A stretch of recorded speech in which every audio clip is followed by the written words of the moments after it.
얼마만큼 돈을 많이 벌 것이냐, 벌었냐라는 것을 성공의 어떤 그 기준으로 사람들은 생각하고 있습니다. 근데 사실은 이런 모든 것은요, 어느 순간에는 없어질 수 있는 거죠. 그러니까 그것을 기회라고 생각하지만 또 그것을 성공이라고 생각하지만 이런 성공은 꼭 그것이 성공이라고 얘기할 수 없는 거는 그러다 우리들의 삶의 모습이 이 땅에서 마감이 된다 그러면 그건 아무것도 아닐 수 있다는 거죠. 제가 어제도 장례식장을 갔다 왔습니다. 저보다 훨씬 어린 분의 그 장례식을 갔다 왔는데 또 조금 더 정확하게 얘기하면 제가 아시는 분의 자녀예요.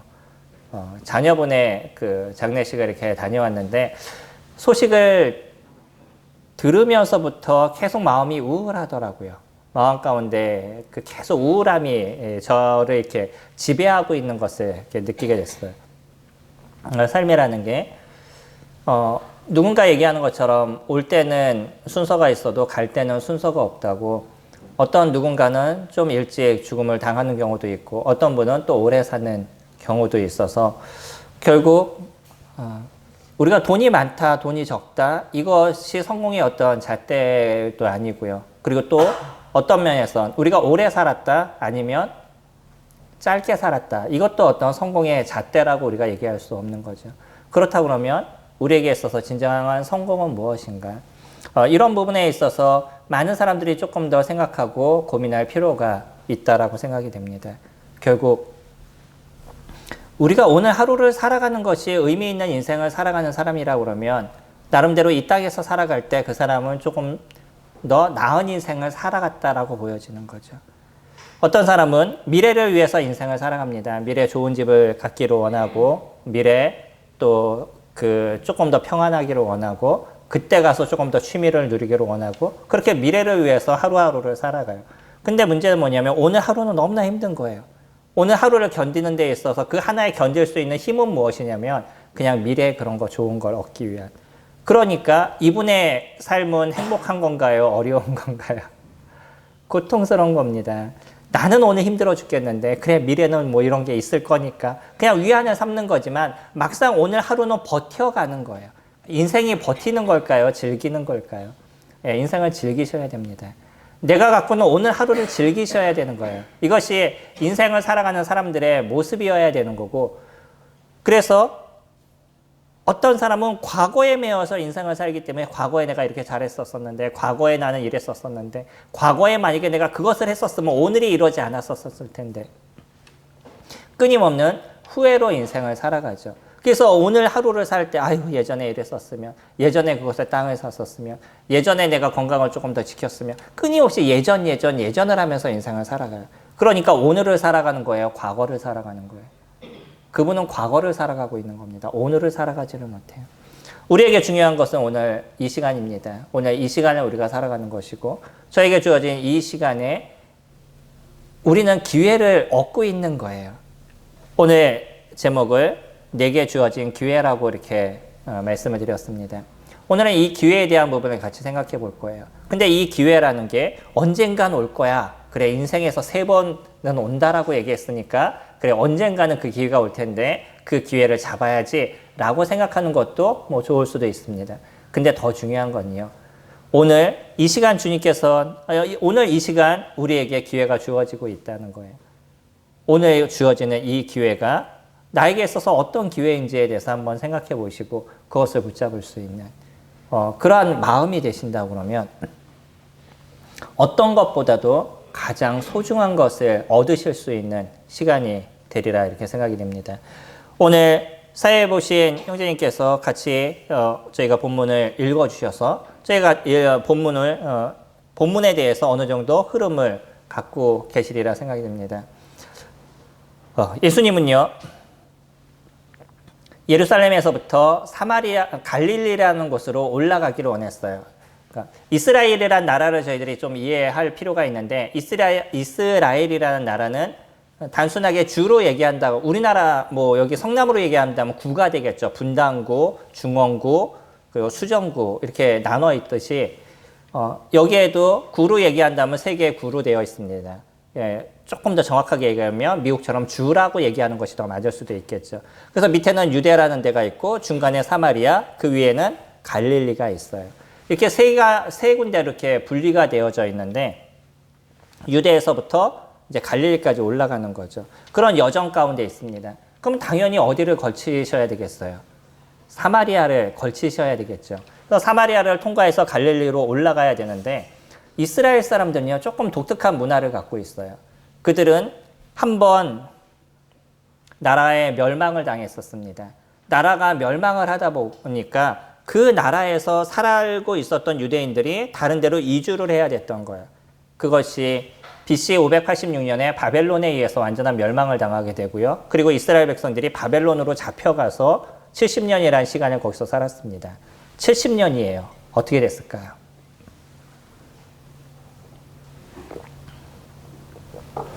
유구한 역사에서 70년은요, 길까요? 작을까요?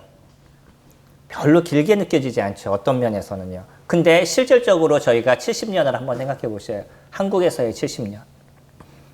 제가 아직 70살이 되지 않았기 때문에 제가 태어날 때부터 지금까지를 생각해 봐도 충분히 70년의 시간이 얼마나 긴가라는 것을 제가 알고 있어요. 제가 태어났었을 때 당시에는요, 집에 전화가 없었던 시기였었어요. 몇몇 잘 사는 분들이 집에 전화가 있었었고, 제가 초등학교 올라가기 전까지, 그때까지, 초등학교 올라와서 저희 집에 전화가 있었던 것으로 기억이 돼요. 그러면 조금 이제 부유하지 못했기 때문에 또 그런 부분들도 없지 않아 있었겠죠. 그래서 제가 초등학교 4, 5학년이 됐었을 때 케이크라는 걸 처음 봤어요. 저는요. 그러니까 그런 시대를 살았습니다. 지금 케이크 그러면은 없어서 못 먹는 게 아니라 별로 맛이 없어서 못 먹는 사람들도 많죠. 지금 같은 경우는요. 옛날에는 진짜 한번 먹어보고 싶은 그것 중에 하나가 케이크였던 거로 제가 기억이 나요. 머릿속에 아직도 남아있을 정도로. 제가 두 가지가 기억이 나는데 하나가 뭐냐면 바나나가 먹고 싶었던 것 그리고 케이크 먹고 싶었던 것, 이런 기억이 머릿속에 있습니다. 근데 지금은요, 누구든지 뭐 돈이 없어서 케이크를 못 먹거나 아니면 돈이 없어서 바나나를 못 먹거나 이런 시대가 되지 않아요. 그리고요, 당시에는 어디를 가려고 그러면 다 버스를 타야 되고 버스에 안내양이 있었어요. 그래서 자, 출발합니다. 오라이 그러고 이제 타고, 근데 또 아침이면 사람들이 너무나 꽉 차가지고 그 사람을 몰아 넣고서는 문을 닫지 못해서 안내양이 이렇게 매달렸어, 양쪽으로. 가시나요? 그리고 갔어요. 지금 그러면 교통법에 다 걸리죠. 그때는 그게 가능했습니다. 그리고 또 안내양들이 진짜 목숨 걸고서는 돈을 벌었던 모습이었던 것 같아요. 지금 생각해보면요. 당시에는 당연하다라고 생각했던 것이 지금으로서는 참 쉽지 않은 일을 그들이 이뤘는데, 또 재밌는 건 뭐냐면 그러고 출발했는데 가다 보면 다 들어가더라고요. 이게 막 흔들리니까 사람들이 밀려 들어가잖아요. 그러면서 이게 밖에 있었던 사람들 안으로 들어가는 그런 이제 재밌는 시기를 저희들이 보냈는데, 지금은요, 전기차가 있는 시기예요.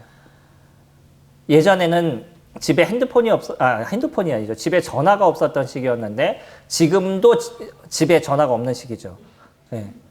예전에는 돈이 없어서 전화를 못 샀다고 그러면 지금은요, 전화가 필요 없는 집 전화가 필요 없고 오히려 모든 사람들이 핸드폰을 갖고 있기 때문에 집 전화가 의미가 없는 그런 시대가 돼버린 거죠. 엄청난 변화가 있습니다. 이게 채 70년이 안 됐다라는 거예요. 제가 50 중반이니까 이제 50 한 중반 정도 된 이 시기만 해도요, 얼마나 많은 변화가 있었어요. 근데 이들이 70년 동안 자기네 나라 땅에서 다른 나라로 가서 살아야 됐어요. 얼마나 많은 변화가 그 가운데 있었을까요? 물론 지금의 변화와 그때의 변화는 좀 다를 겁니다. 근데 확실한 건 뭐냐면요, 그 70년의 시간 동안에 이 나라 사람들이 다른 나라로 이주하고 나니까 비어있는 땅이 되어버렸다는 거예요. 그러니까 주변에 있는 사람들이 몰려와서 그곳에 살았던 거죠. 그러다가 70년이 지나고 나서 다리오 왕인 고레스라는 왕이 있었었는데, 다리오 고레스 왕이 그 바벨론에 있었던 이스라엘 사람들을 자기네 나라로 돌려보냈어요, 다시. 그 땅을 회복시킨 거죠. 그래서 그 땅으로 다시 돌아와서 이스라엘 사람들이 자기네 나라 땅이니까 그들은 거기서 살았습니다. 근데 문제가 뭐예요? 거기에 이제 또 누가 살고 있어요? 다른 나라에서 살던 사람들이 그 땅으로 이주해 와서 살게 된 거예요. 그러니까 예전에는 다니엘 민족이었는데 유태인이라는 다니엘 민족이었는데 이제는 다민족이 된 거죠. 근처에 있는 여러 나라 사람들이 같이 몰려와서 살게 된 거예요. 그러니까 유대인들은 자기네만 중요하다라고 생각했던 사람들이기 때문에 다른 나라에서 몰려왔었던 사람들을 모아서 사마리아라는 곳에 따로 정착을 시키게 된 거죠. 그래서 위에는 갈릴리, 밑에 사마리아, 그 밑에 유대로 나눠지게 됐었어요.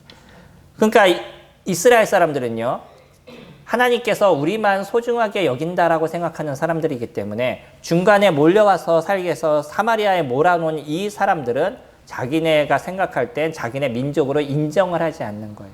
그러니까 오죽했으면 유대에서부터 갈릴리까지 올라가려면 사마리아를 통과해서 올라가야 되는데 그 사람들을 보기 싫다고 이렇게 삥 돌아서 올라갔던 그게 유대인들의 모습입니다. 근데 오늘 저희들이 보고 있는 예수님도요, 이 예루살렘에서부터 갈릴리까지 같이 올라가고 계시는 거예요. 근데 좀 독특한 게 뭐냐면 이분은 그냥 사마리아를 통과하셨어요. 4절에 보시면 3절부터 보시면 유대를 떠나서 다시 갈릴리로 가실새 사마리아를 통과하여야 하겠는지라. 사마리아에 있는 수가라는 동네에 이르시니 야곱이 그 아들 요셉에게 준 땅이 가깝고 거기 또 야곱의 우물이 있더라. 예수께서 길 가시다가 피곤하여 우물 곁에 그대로 앉으시니 때가 6시쯤 되었더라. 사마리아 여자 한 사람이 물을 기르러 왔음에 예수께서 물을 좀 달라 하시니. 사마리아라는 곳을 통과하지도 않는 게 유대인의 모습인데도 주님은 거기를 통과하셨어요. 근데 더 놀라운 건 뭐냐면 사마리아 사람들과 상종을 하지 않아요. 유대인들이. 그런데요, 한 여인이 그때 와서 우물에 와서 물을 길렀습니다. 물론 저희가 요한복음에서 얘기하는 시간적인 개념이 정확하게 우리가 어떻게 되시냐라는 부분은 조금 고민하는 부분들이 없지 않아 있습니다. 근데 일반적으로 우리가 볼 땐 조금 저녁 늦은 시간에 이 여자가 우물에 와서 물을 길었던 것으로 보여져요. 그 여인에게 대부분 사마리아 여인에게는 유대인들이 말을 시키지 않습니다. 특히 남자도 아니고 누구예요? 여자예요. 그러면 당시에는 여자는 남자의 훨씬 밑에 있는 존재로 인식했던 시대이기 때문에 계급이 되어 있다라고 생각하는 거죠. 그러니까 특히 더 여자에게는 말을 시키지 않았던 그런 시대적인 배경을 갖고 있는데 예수님이 이 여자에게 말을 시켰어요. 그래서 9절에 보시면 사마리아 여자가 이르되 당신은 유대인으로서 어찌하여 사마리아 여자인 나에게 물을 달라 하나이까 하니 이는 유대인이 사마리아인과 상종하지 아니함이러라. 오히려 누가 더 의아하게 생각해요? 이 여인이 의아하게 생각하는 거죠. 아니 어떻게 나에게 말을 시키지? 라고 이 여자가 생각을 합니다. 이게 예수님이 이 여자에게 주고 있는 기회였던 것이에요. 사람들은요, 차별을 합니다. 나하고 너하고 달라라고 생각하는 거죠. 남자하고 여자는 달라. 그래서 남자들은요, 여자를 차별했던 많은 시간들이 있었어요. 그러다 보니까 이제 여자들이 화가 났죠. 그래서 요즘은 어떻게 돼요? 여자분들이 남자분들을 차별하죠. 여성 상위 시대라고 얘기하는 지금의 모습은 그런 시대라고 이야기를 합니다. 점점 사람들은요, 사람들이 갖고 있는 생각은 다른 사람을 나보다 조금 못하게 여겨야지만 내가 그만큼 더 대단한 존재처럼 느껴지기 때문에 그래요. 저 사람보다는 내가 조금 나라는 생각을 많은 사람들이 갖습니다. 그러니까 나보다 못한 사람들을 만나기를 원하고 그 사람들을 내 발밑에 놓고서는 지배하려는 욕구를 갖고 있는 게 사람의 모습이에요. 이게 차별인 거죠. 조금 나보다 틀리다, 나보다 조금 못하다라고 생각하면 함부로 대하고 막대하는 것이 인간이 갖고 있는 죄성에 대한 부분인 거죠. 이게 어디서 나타나요? 죄로 인해서 드러나는 모습인 겁니다. 이거는 이 시대에 너무나 많이 드러나요. 모든 사람 안에서 나타나고요. 친구들 사이에서도 나타나고 회사에서도 나타나고 하다못해 가정에서도 나타나고 많은 곳에서 이런 부분들이 드러나고 나타나고 있어요. 내가 조금 높아지고 내 자존감을 조금 높이기 위해서는 어떻게 해야 되냐면 딴 사람을 낮춰야 되는 거예요. 딴 사람을 낮춰야지만 내 자존심이, 내 자존감이 더 높아진다라고 사람들은 생각하고 있는 거죠. 그래서 다른 사람은 자꾸 누르려고 노력해요. 어떻게 하든. 말로 누르던, 어떻게 하든 누르던.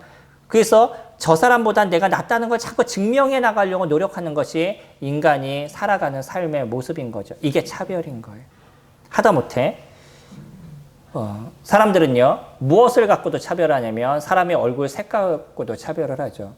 그래서 황인과 백인과 흑인이 있는데 백인들이 갖고 있는 그 차별은요, 엄청난 차별을 그들이 하고 있습니다. 우리가 유럽에 안 나가 보셔서 잘 모르시죠. 유럽에 나가 보시면 그 흑인들을 차별하시거나 아니면 황인들, 저희들도 엄청난 차별을 받는다라고 얘기합니다. 저도 이건 들은 얘기예요.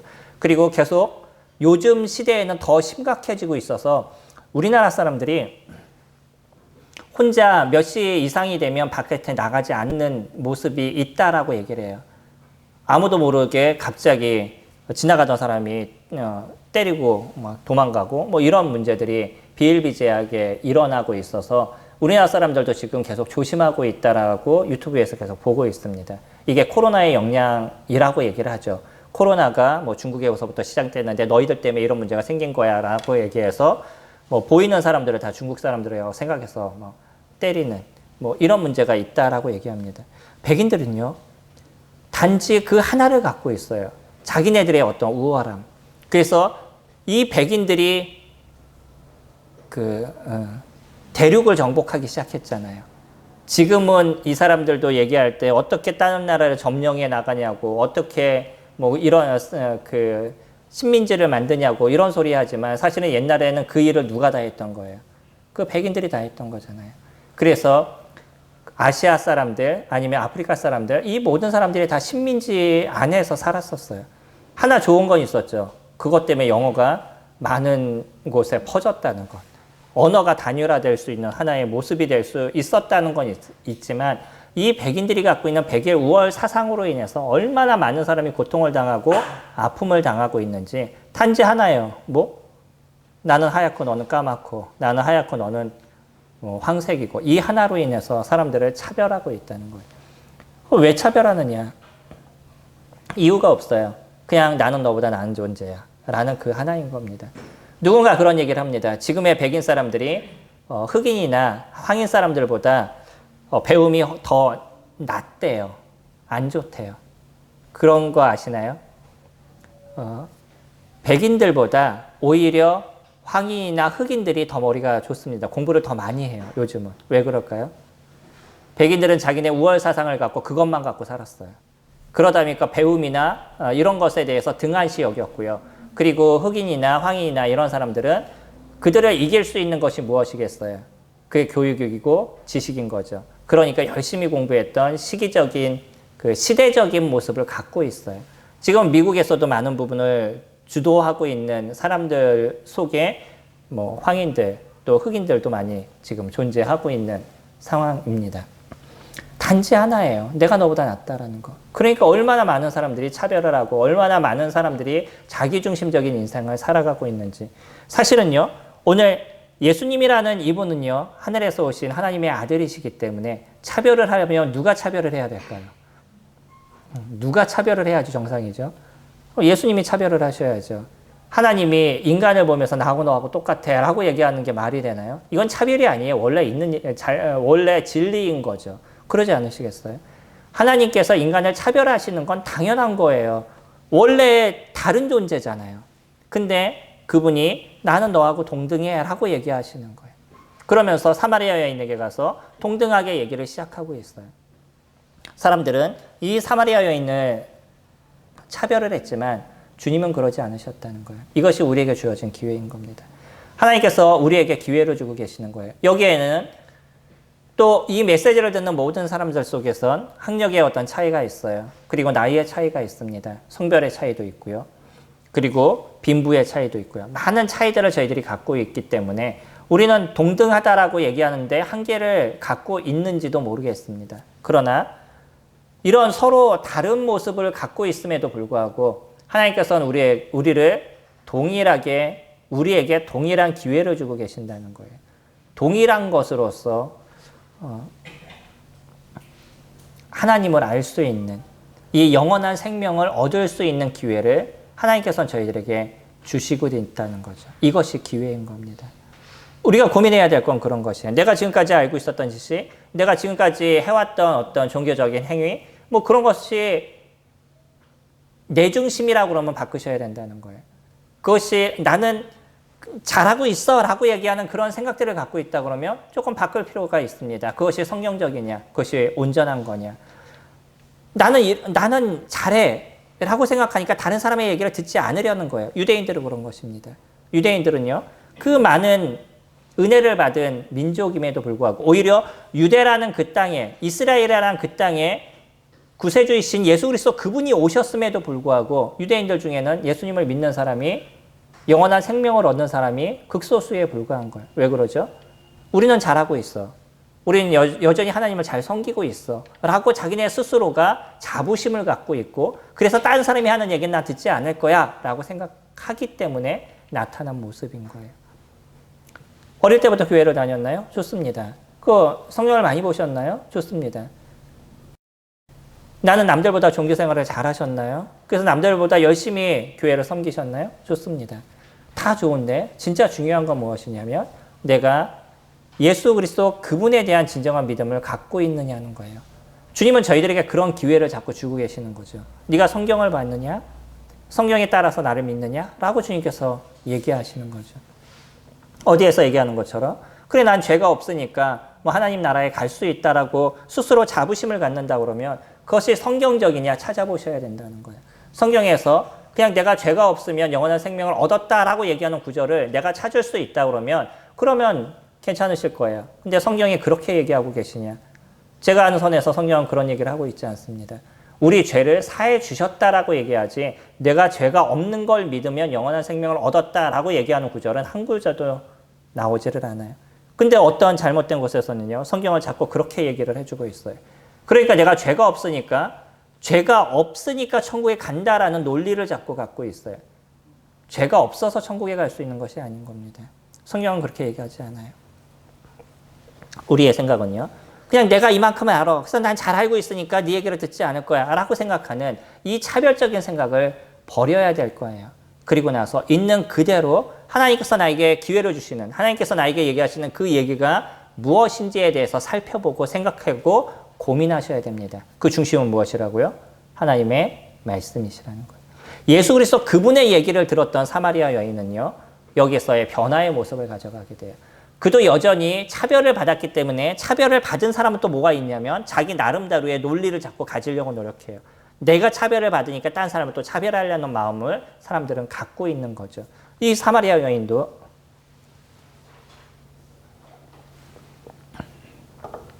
유대인에 대해서 적대적인 마음을 갖고 난 너의 얘기를 듣지 않을 거야 라고 얘기했다 그러면 아마 그 여인에 대한 얘기가 여기서 적혀 있지 않거나 아니면 부정적인 모습으로 나타나 있을 겁니다. 그러나 이 여인은 그러지 않았었어요.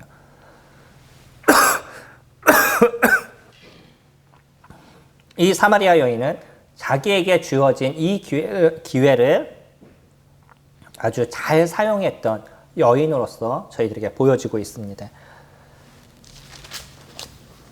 두 번째, 저희 16절 말씀 보시면 갑자기 예수님은 이 여인에게 이런 표현을 씁니다. 이르시되 가서 내 남편을 불러오라. 여자가 대답하여 이르되 나는 남편이 없나이다. 예수께서 이르시되 내가 남편이 없다 하는 말이 옳도다. 너에게 남편 5이 있었고 지금 있는 자도 내 남편이 아니니 내 말이 참되도다. 사실은 남편이 있는 거예요, 없는 거예요? 지금 있는 남편도 라고 얘기하죠. 그럼 남편이 있어요, 없어요? 남편이 있는 거죠. 근데 왜 예수님은 그것을 옳다라고 얘기하셨을까요? 이 여인이 여러 남편을 갖고 있습니다. 지금까지 얘기하면 총 몇 명의 남편이에요? 예전에 5, 지금도 남편이 있어요. 그럼 몇 명? 6명. 그러니까 부정한 여인이었다는 거예요. 이 부정한 여인이기 때문에 이 부정한 여인에 그래 넌 부정해. 네가 여러 사람들을 이렇게 만났었잖아. 주님은 그렇게 얘기하지 않으셨다는 거예요. 그리고 이 여자가 남편이 저는 없습니다라고 얘기할 때 그래 맞아 너는 남편이 없는 거야 라고 그 상황에 대해서 인정하시고 그것을 그냥 받아주셨어요. 이것이 차이인 겁니다. 편견을 가지지 않으셨어요. 다른 사람은요. 이런 부정한 여인에 대해서 같이 하기를 싫어해요. 이게 유대인들의 특징입니다. 자기는 거룩하다고 생각해요. 나는 깨끗하라고 생각하니까 부정한 사람들, 이런 잘못된 사람하고는 난 그 자리에 같이 있기도 싫어라고 생각하는 게 유대인들의 특성이었던 거죠. 근데요, 예수님은요, 오히려 그런 사람에게 다가가시고 그 사람들의 그 아픔과 그 사람의 연약함을 그대로 받아주시고 그것을 이해해 주셨다는 거예요. 편견을 가지지 않았습니다. 이 세상을 살아가는 많은 사람들이 여러 가지 편견을 갖고 있어요. 그래서 이래서 안 돼, 저래서 안 돼, 이래서 문제야, 이래서 저 사람은 문제가 있어라고 자꾸 사람들에게 편견을 두고 있는 거죠. 이것이 인간이 갖고 있는 결국 무엇이냐면 그것이 죄성인 겁니다. 죄로 인해서 생겨난 문제인 거예요. 주님은요, 여기서 이 여인에게 기억하게 할 하나가 있었습니다. 그게 무엇이냐면 그 스스로가 얼마나 잘못된 사람인지에 대해서 인정할 필요가 있었다는 거예요. 이 여인은요, 부정한 여인이었습니다. 이스라엘 사람들 중에서 구원을 못 받을 사람이라고 얘기하는 두 종류가 있는데 누구냐면 세리와 창녀였었어요. 그래서 이 부정한 여인이었던 이 사마리아 여인도 결코 구원을 얻을 수 있는 존재가 아니라고 유대인들은 낙인을 찍었던 그런 사람이었던 거죠. 주님은 그러지 않았습니다. 편견을 두지 않았어요. 왜냐하면 죄는 모든 사람들이 동일하게 짓고 있기 때문인 거예요. 놀라운 건 뭐냐면 많은 사람들이 나는 깨끗하다라고 생각해요. 그게 나무 문제가 있다라고 생각해요. 요즘 얘기하는 뭐죠? 내로남불인가요? 내가 하면 로맨스고 남이 하면 불륜이라고 얼마나 많은 사람들이 그러고 있는지 몰라요. 내가 하는 건 괜찮아요. 근데 남이 하면 문제예요. 남이 하는 문제를 보면 이게 문제야 저게 문제야 라고 다 찍어서 얘기하는데 막상 본인이 하면 그것이 문제가 되지 않는 것처럼 얘기하고 그것을 자꾸 변명을 해요. 이럴 수밖에 없었다는 것. 이거는 괜찮다라고 얘기를 하는데 남이 하면 그거에 대해서는 아주 벌떼같이 몰려들어서 욕을 하고 별일을 다 합니다. 요즘 저희가 뉴스만 틀면 보는 것 중에 하나가 그런 것들 아니겠어요? 끊임없이 이 시대는요. 그런 모습을 가져가고 있는 거예요. 나는 괜찮아요. 남이 문제라고 자꾸 생각하고 있는 거죠. 이게 어디에서 온 문제예요? 죄에서 온 문제입니다. 인간이 갖고 있는 이 죄성은요. 자꾸 나만을 보호하고 남을 문제시 여기려고 노력하는 거예요. 주님은 이 여인이 그것을 깨닫게 하기를 원하셨어요. 진정한 그가 죄인임을 알게 하고 이 연약한 존재임을 자기 스스로가 고백할 수 있는 그런 자가 되기를 원했다는 거예요. 우리에게는요. 주님께서 기회를 주고 계십니다.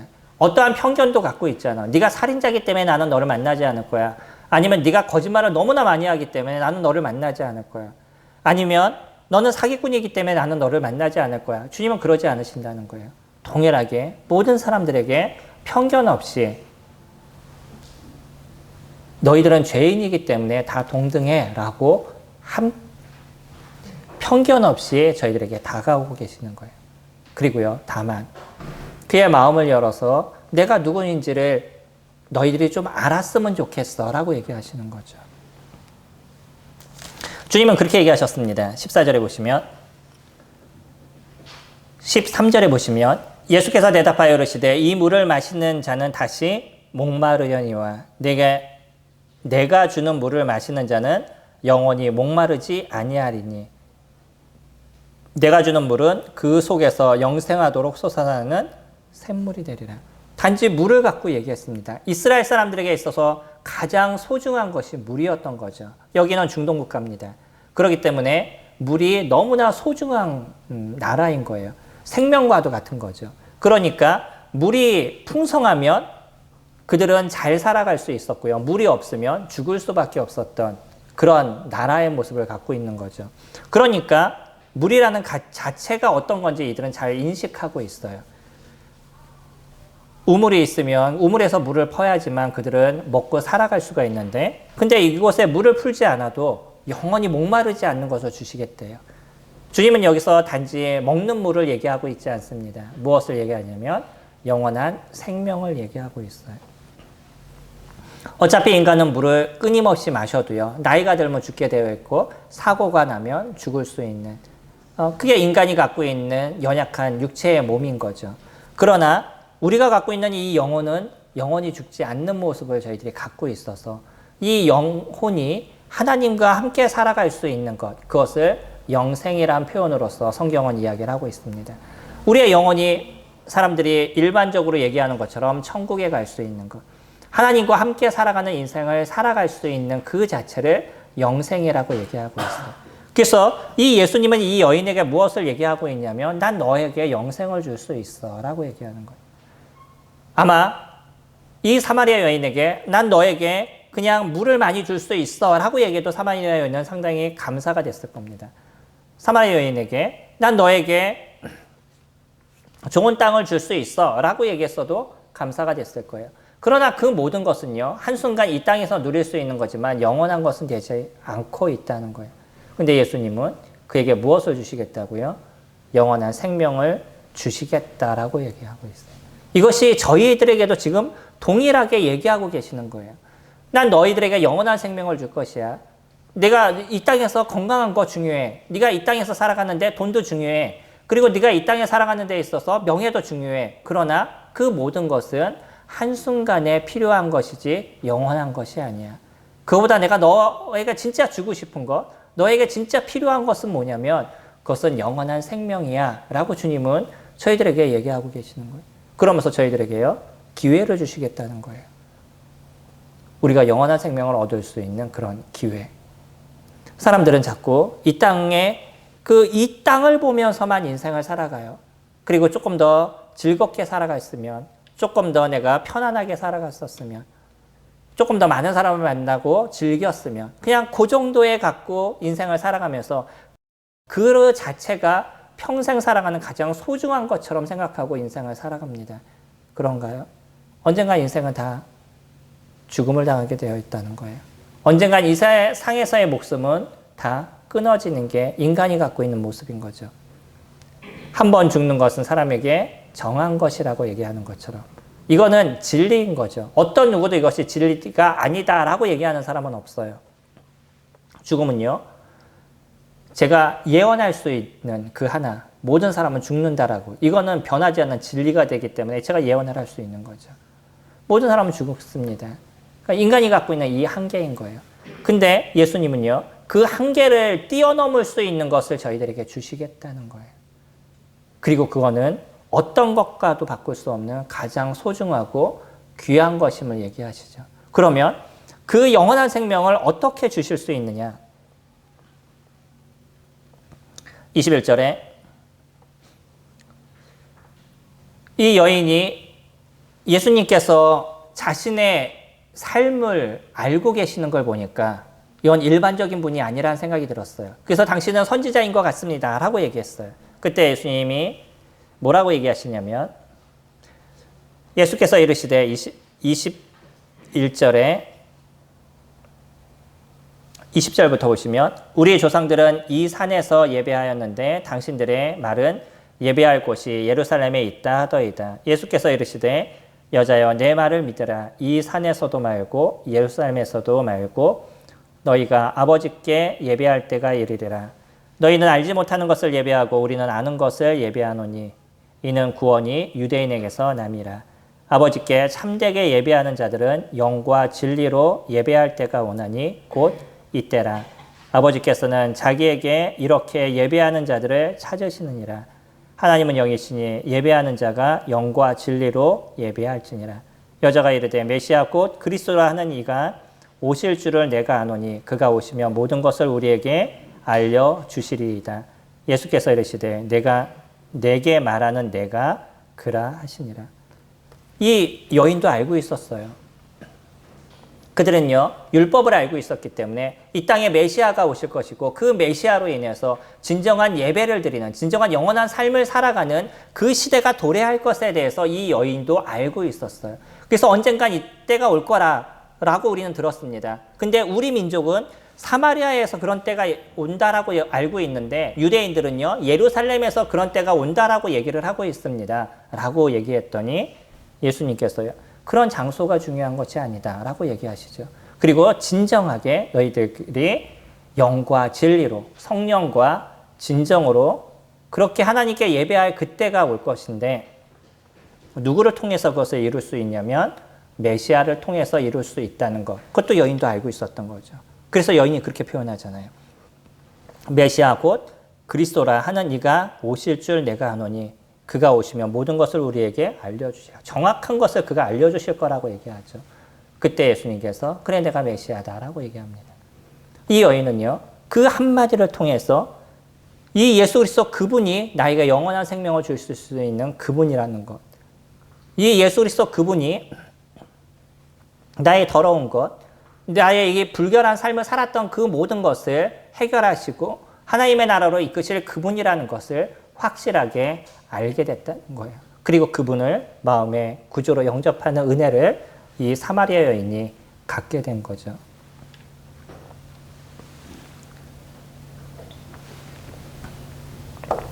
예수님은 이에게 기회를 주신 겁니다.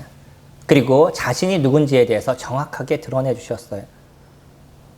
이 하나를 통해서 이 여인은요, 정확한 믿음을 가지게 됐다는 거예요. 요한복음 1장 12절에는 영접하는 자, 곧 그 이름을 믿는 자들에게는 하나님의 자녀가 되는 권세를 주신다라고 얘기하시죠.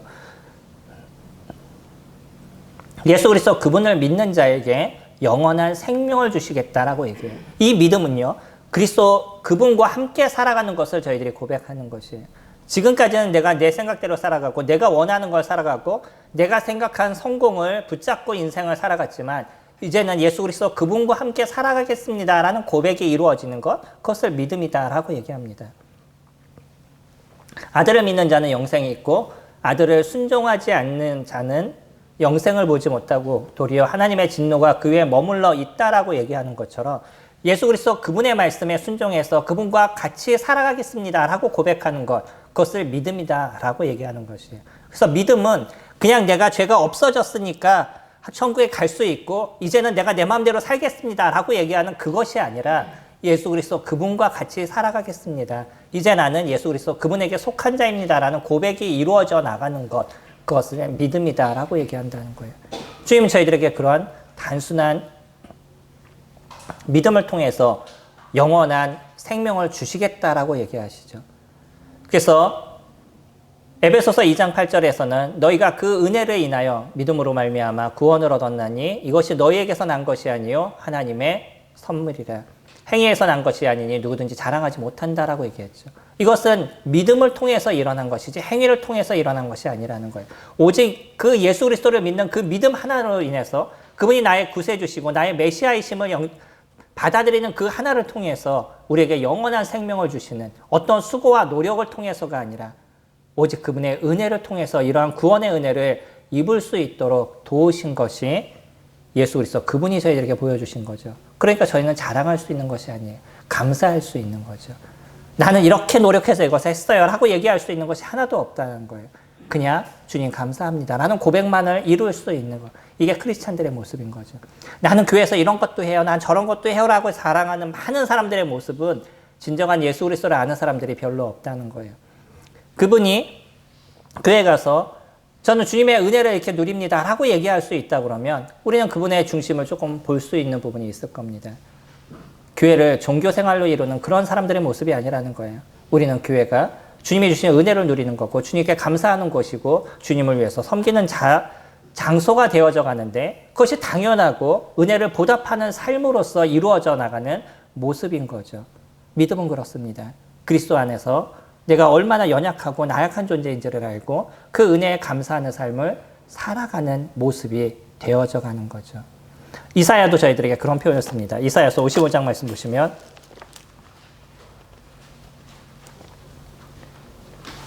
구약의 1036페이지 이사야서 55장 6절 말씀 보시면 너희는 여호와를 만날 때에 찾으라. 가까이 계실 때에 그를 부르라. 악인은 그의 길을, 불의한 자는 그의 생각을 버리고 여호와께로 돌아오라. 그리하면 그가 긍휼히 여기시리라. 우리의 하나님께로 돌아오라. 그가 너그럽게 용서하시리라. 만날 만할 때입니다. 우리에게 주어진 기회의 때인 거예요. 우리에게 주어진 그 기회의 때에 우리는 주님을 만나야 된다는 거예요. 주님이 주시는 기회가 언제까지 우리에게 연결될 수 있을지, 언제까지 이어질 수 있을지 아무도 알 수 없어요. 제가 어저께 갔던 장례식도 제가 알기에 40대 초반으로 알고 있습니다. 언제 우리는 죽음을 당할지 아무도 알 수 없다는 거예요. 지금 주어지는 이 기회, 그 기회를 우리는 잡아야 되는 것이고, 이때 선포되는 말씀을 통해서 여호와를 만나야 되는 것, 그것이 우리가 주어진 기회를 잡는 거죠. 근데 그 기회를 잡기 위해서 무엇을 해야 된다고요? 악인은 그 길을, 불의한 자는 그의 생각을 버리는 거예요. 자기 생각을 버리는 것입니다. 그리고 누구의 얘기를 듣는 거예요? 여호와의 얘기를 듣는 겁니다. 하나님의 얘기를 듣는 거예요. 사마리아 여인은 그렇게 얘기했었어요. 메시아 곧 그리스도라 하는 분이 오실 텐데 그분이 오시면 우리에게 모든 것을 알려주시겠다라고 얘기하죠. 사마리아 여인은 그러면 누구의 얘기를 듣고자 하는 마음을 갖고 있었다는 거예요. 메시아에 대한 얘기를 듣고자 하는 마음을 그가 갖고 있었다는 거죠. 그분의 얘기를 듣는 겁니다. 그래서 그분이 얘기하신 것처럼 하나님이 세상을 이처럼 사랑하사 독생자를 주셨으니 이는 저를 믿는 자마다 멸망치 않고 영생을 얻겠다라고 얘기하시는, 그 아들 예수 그리스도를 믿으면 영원한 생명을 주시겠다라고 얘기하는 그 말씀을 붙잡는 거예요. 그것을 듣는 것이고 그것을 받아들이는 것이죠. 한 장만 더 넘겨서 저희들이 보면 고린도 후서, 신약으로 넘어가서 고린도 후서 6장 말씀 같이 보시면요. 신약 291페이지입니다. 고린도후서 6장 2절 말씀 보시면, 이르시되 내가 은혜 베풀 때에 너에게 듣고 구원의 날에 너를 도왔다 하셨으니 보라 지금은 은혜 받을 만한 때요, 보라 지금은 구원의 날이니라. 지금 저희들에게 기회를 주고 계십니다. 부동산 아니면 주식 다 좋습니다. 근데 더 중요한 것은 이 땅에서 소멸될 것이 아니라 영원히 우리에게 남아야 될 것이죠. 그 구원의 은혜, 이 영원한 생명의 은혜를 주님 저희들에게 주시겠다라고 얘기하십니다. 그 주시는 기회를 잡으시는 모든 분들이 되시길 소망합니다.